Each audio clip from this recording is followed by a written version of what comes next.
Hello বন্ধুরা, তোমরা কেমন আছো সব? আশা করি ভালো আছো। তো দেখো, আমি আজকে আবার নিয়ে চলে এসেছি তালের নাড়ুর রেসিপি। এই যে দেখো, আমি ব্যাটারটা তৈরি করে নিয়েছি।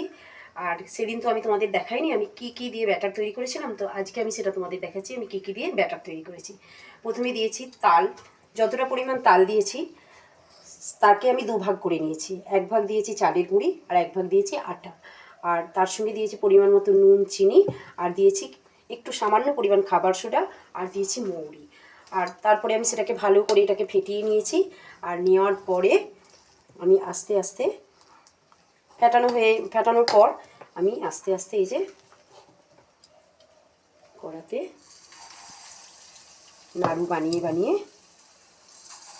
ছেড়েছি।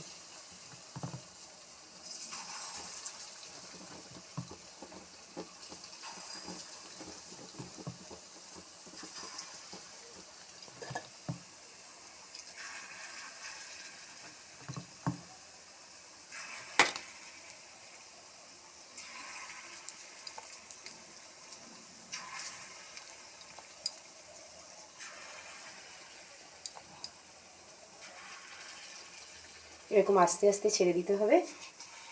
এরপর কিছুক্ষণ পরে আমি নাড়ব। দেখো বন্ধুরা, আমার এই যে তালের নাড়ু ভাজা হয়ে এসেছে, এই যে লাল লাল হয়ে গেছে। এবার আমি এটাকে তুলে নেব। এই যে সুন্দর লাল লাল হয়েছে, দেখতে বেশ ভালোই লাগছে এবং ভাজাও হয়ে গেছে, তাই আমি এটাকে এবার আস্তে আস্তে তুলে নেব। দেখো, হয়ে গেল আমার তালের নাড়ু ভাজা। তো দেখতে বেশ ভালোই লাগছে, আর লাগছে খেতে তো ভালোই লাগবে। তো বন্ধুরা, তোমাদের দেখানো হয়ে গেল আমার তালের নাড়ুর রেসিপি।